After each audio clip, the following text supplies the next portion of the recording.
Radio 101, Twisted Sister.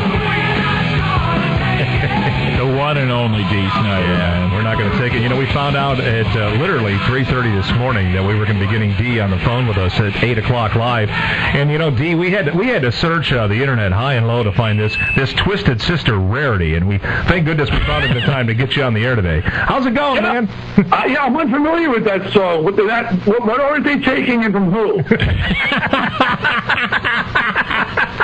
That was a review in the Village Voice when the record first came out. It said, we're not going to take it. Twisted Sister, what from whom? I mean, isn't that like a universal sentiment, though? Yeah. Like, we're not going to take it? Everybody feels that once in a while. Absolutely. I'm feeling it right this moment with you guys. You and the rest of the audience.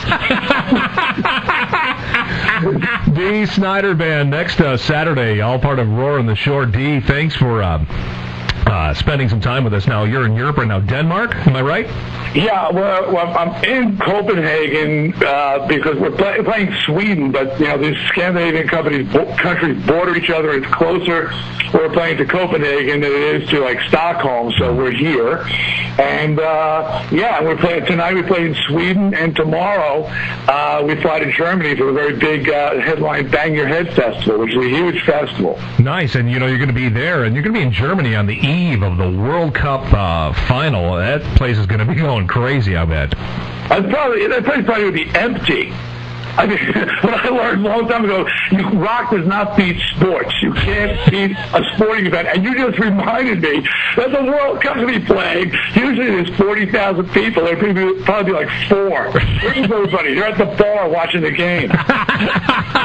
Or they'll be at the show watching the game on their phone. Yeah. Hey, can you keep it down up there? We're trying to watch the game. But we were talking before we went on air, and I saw an interview with Dee a couple of years ago, and he was talking about We're Not Going to Take It, and that the chorus, at least the first several notes of it, are basically, "Oh, come all ye faithful." That's something that I don't think most people would ever put together in their minds. This was a revelation to me. I was driving with some bandmates in a post-Twisted band called Widowmaker, and we were discussing, you know, famous songs that were taken from other songs. You know, as I was like, well, My Sweet Lord is He's So Fine from the Chiffons. You know, there's like famous ones that have lost court cases.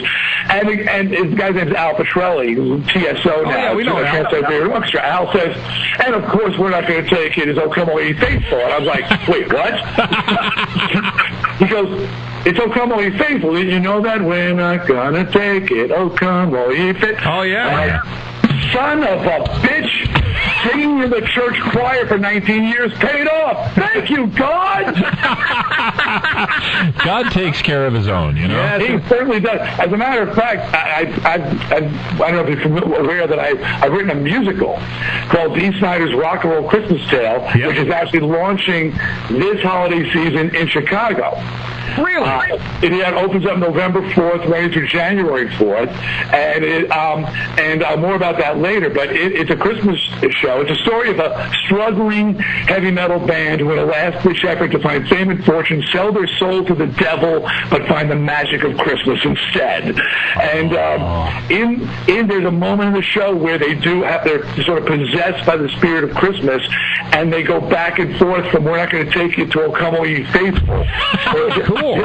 And like in a jam up for all time. It's pretty crazy. That's very cool. I've got both songs right now on the deck. Here's We're Not Going to Take It. And then let's go right into Oh Come All You Faithful.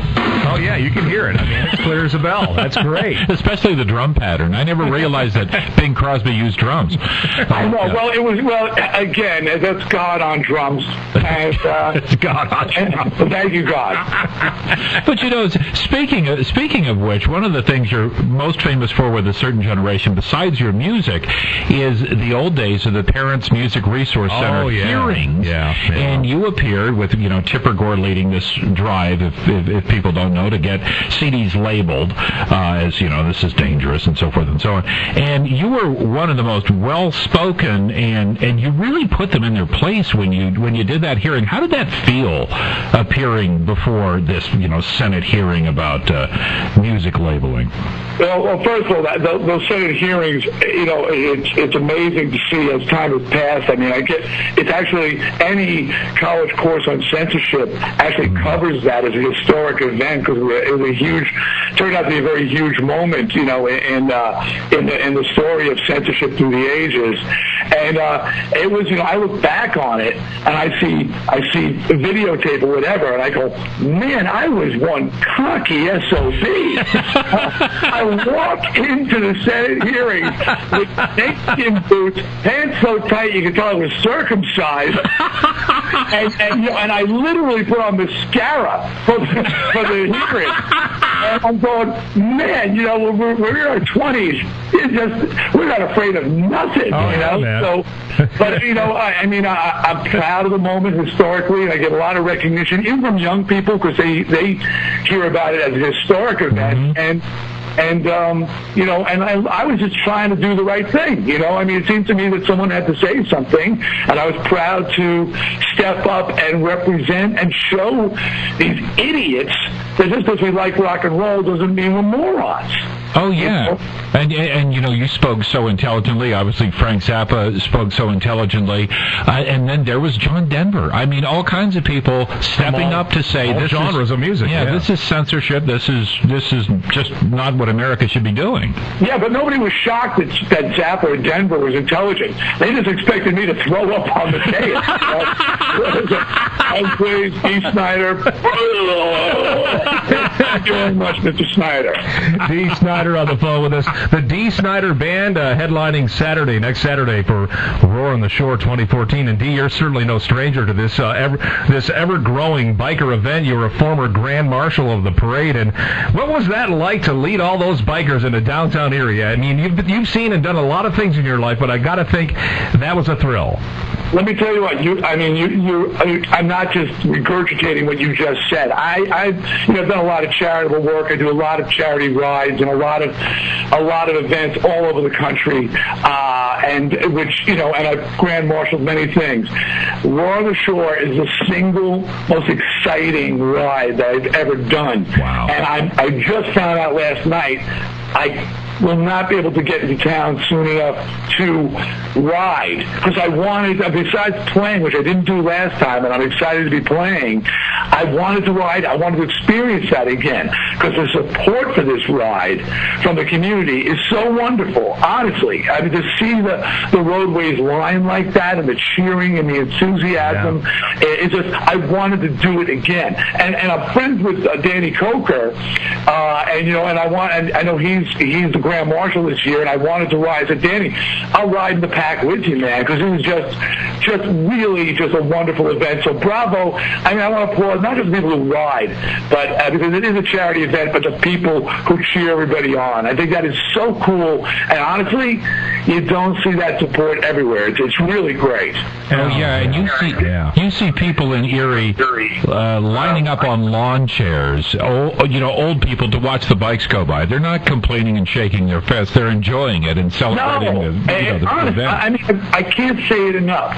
If only these charitable bike rides, and there's so many that the biker community is one of the most charitable group of people you will ever meet. I'd ride with them for the March of Dimes. I've ridden with other things, but every Sunday it's another charity that they're out there laying down their $25 and riding with. So very charitable, but really underappreciated by the community. Not in Erie. Oh, no. Not at Roar at the Shore. The cheering, the support, I was stunned. And like I said, I'm so disappointed that I'm not going to be able to be there on Thursday to ride, because I wanted to experience that again. It was amazing. Dee Snider with us, and you'll be taking the main stage, which is a bigger stage this year. And for folks coming down to see you and fans of Twisted Sister, they're going to be getting all of that. Yeah, you know what? I'm still with Twisted, and we're in Europe together playing, but I do occasional solo shows.